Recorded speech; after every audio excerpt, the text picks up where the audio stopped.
C'est une demande spéciale d'un abonné Top Premium. Je rappelle que le lien vers le service Top Premium est en description de la vidéo. Donc, le lien de la Top Newsletter, c'est le même lien que le service Top Premium.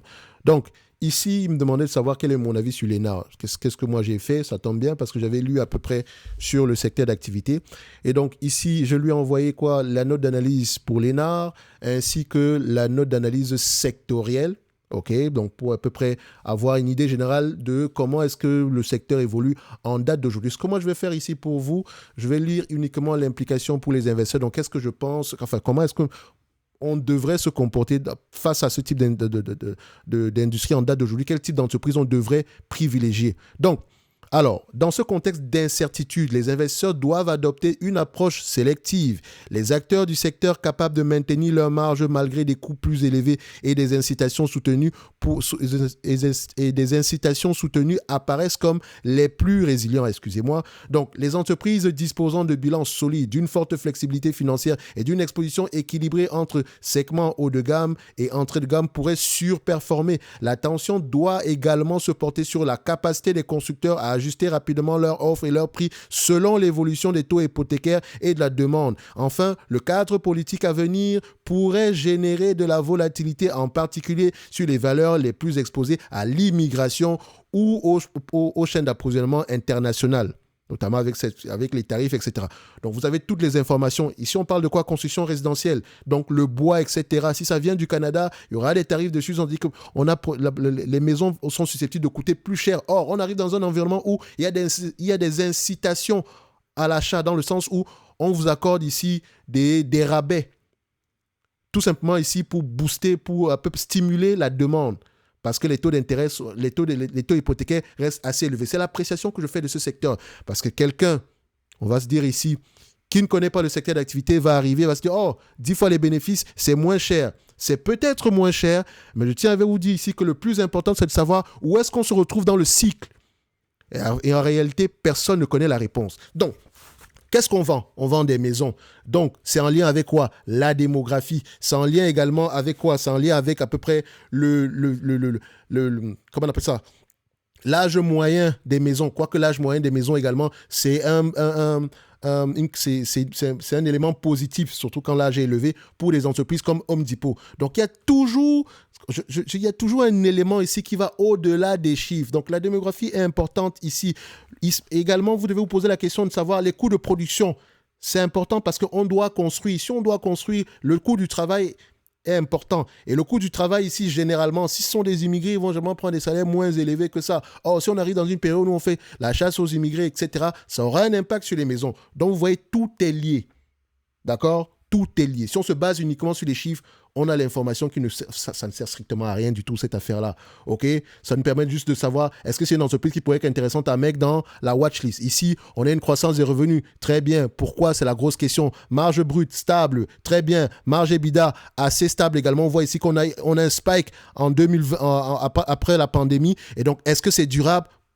Point d'interrogation, je ne pense pas. Et donc, on va peut-être revenir ici à une certaine normale. Donc, il faut déjà faire attention aux éléments qu'on a en date d'aujourd'hui. Price to free, le free cash flow ici, moyen, comme vous pouvez le constater, il est très élevé en diminution par rapport à ce qu'on a connu précédemment ici. Mais il y a le BFR qui peut jouer, etc. On vend des maisons, rappelez-vous. Et n'oubliez pas ce secteur d'activité parce que sur les vidéos qui vont suivre, faites attention, je vais avoir tendance à me répéter. Je n'ai pas envie de me répéter sur ce secteur d'activité, donc je ne vais pas avoir tendance à dire la même chose que « Oh, allez regarder s'il n'y en a pas des terrains à gérer, etc. » Est-ce que c'est asset light? Non, non, non, non, non.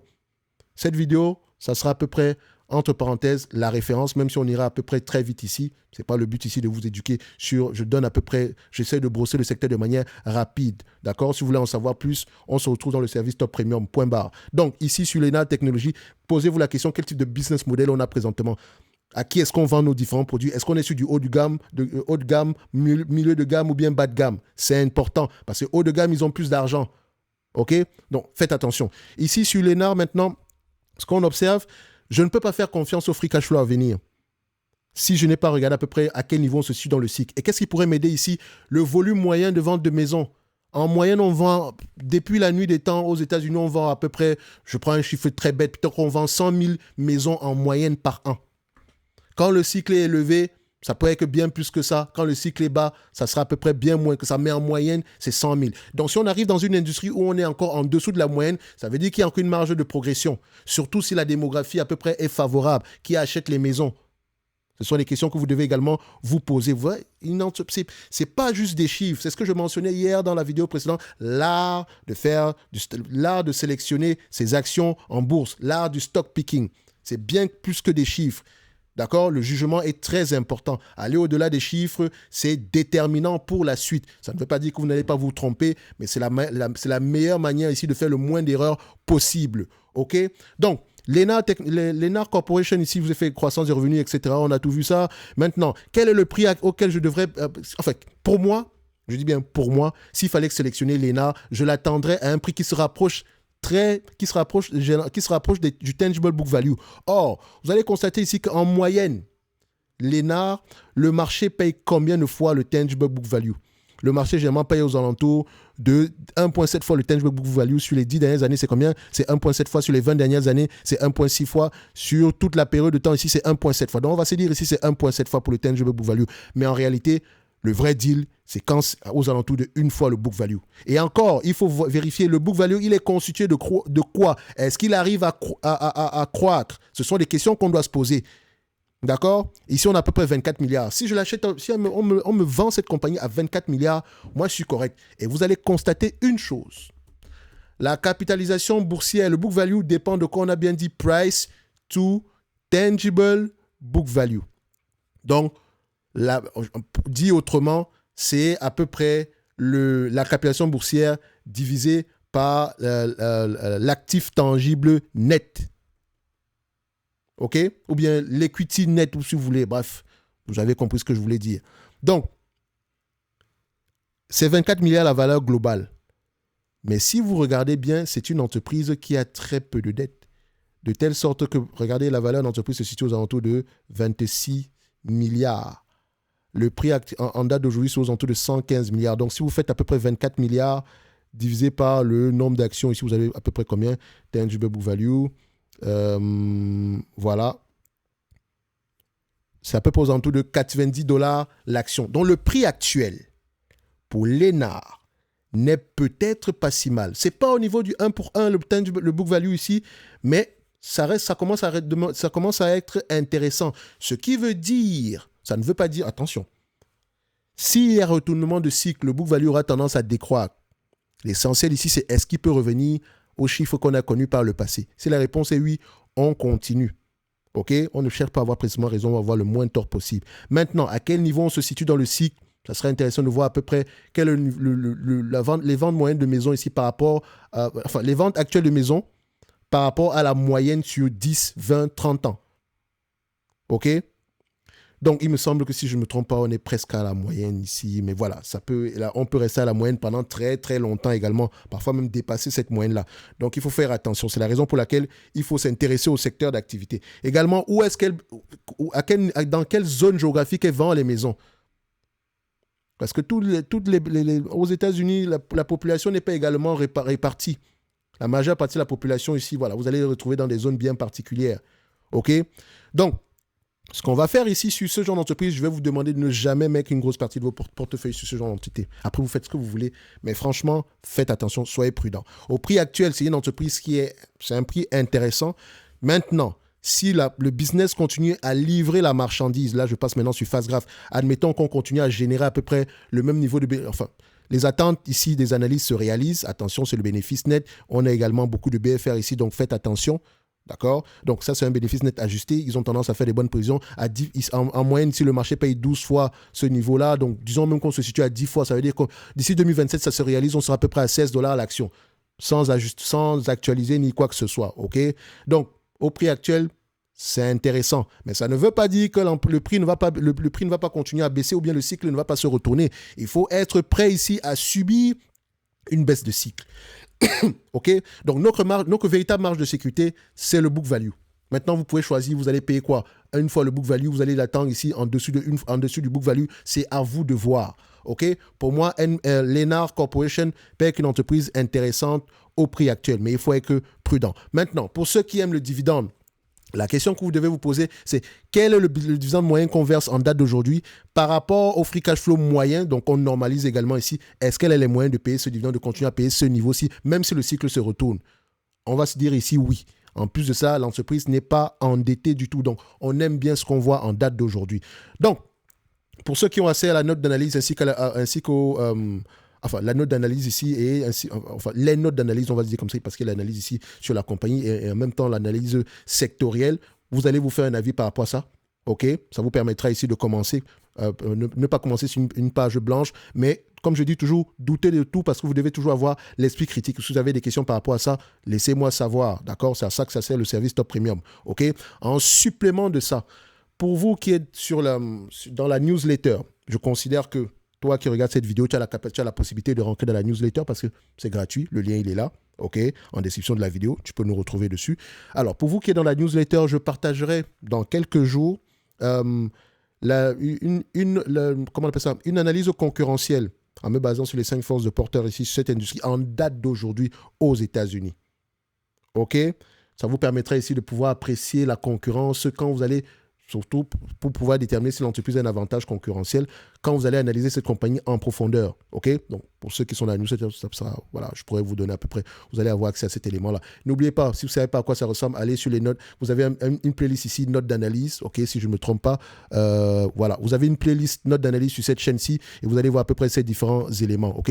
Faites-vous votre propre avis. Et ça, voilà, je pense que la dernière note d'analyse concurrentielle qu'on a fait ici, c'était sur l'industrie des logiciels, à peu près du point de vue des consommateurs, du point de vue des fournisseurs, du point de vue de la concurrence. Et on a également étudié les barrières à l'entrée. Bref, je ne vous fais pas un dessin, allez regarder ça. Comme je l'ai dit ici, cette vidéo servira de référence pour la suite parce que qu'est-ce que je compte faire sur les vidéos à venir?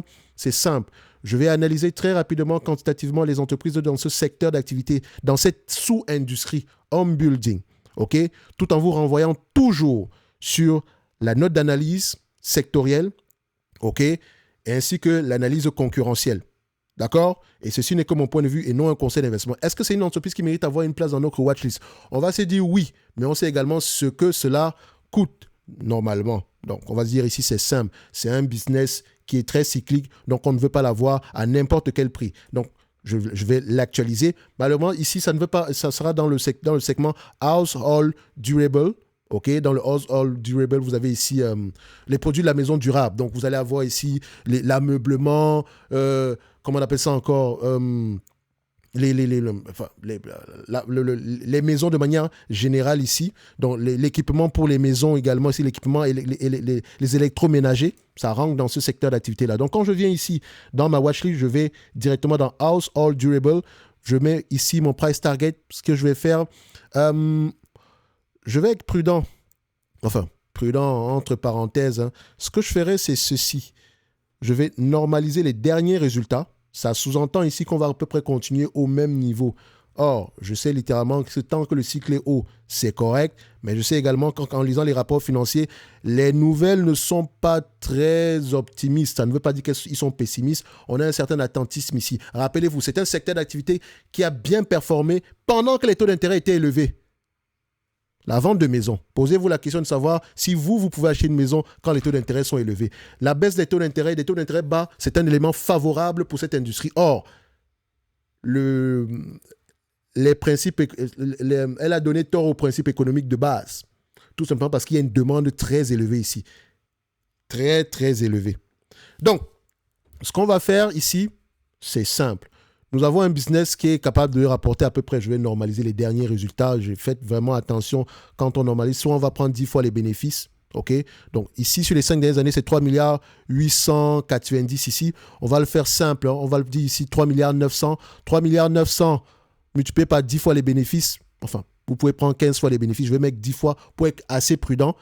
Enfin, déjà que normaliser 5 ans ici, sur une période haute, c'est déjà assez gentil de ma part. D'accord? Divisé par le nombre d'actions. On a à peu près 272 millions d'actions, donc divisé par 272, donc aux alentours des 143. OK? Et on a vu ici que le book value est à 90. Aujourd'hui, ça coûte à peu près à $115. Et en normalisant les résultats des 5 dernières années, on sous-entend que, quand on fait la normalisation, on sous-entend que les années à venir, ça sera à peu près le même niveau, donc au moins 3 milliards 900. tant que le cycle est haut. Donc, il faut être assez prudent. Je mettrai ici $143. Ça pourrait être bien plus que ça si le cycle continue.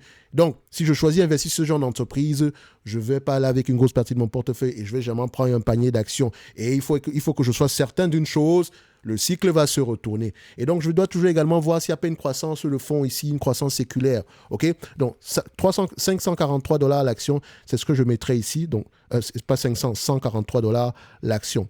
Donc, je fais ça. 143, ça mettrait ici, c'est sous-évalué de 23%, et je mets ici mon price target set as today, la date d'aujourd'hui, au moins si vous avez accès à la watch, vous savez que l'analyse a été faite aujourd'hui, et si ça date de plus de 90 jours, vous pouvez me demander de refaire une nouvelle. Bref, ce n'est que mon avis et non un conseil d'investissement. Comme d'habitude, je me réserve pleinement, royalement le droit de me tromper. On se donne rendez-vous sur les prochaines vidéos. Un like, un abonnement, un commentaire, ça fait toujours plaisir. Bienvenue dans la newsletter, dans la Top Newsletter. Et également, merci pour tous ceux qui nous ont retrouvés ici dans le service Top Premium. Ça permet également de soutenir la chaîne. Merci, au revoir.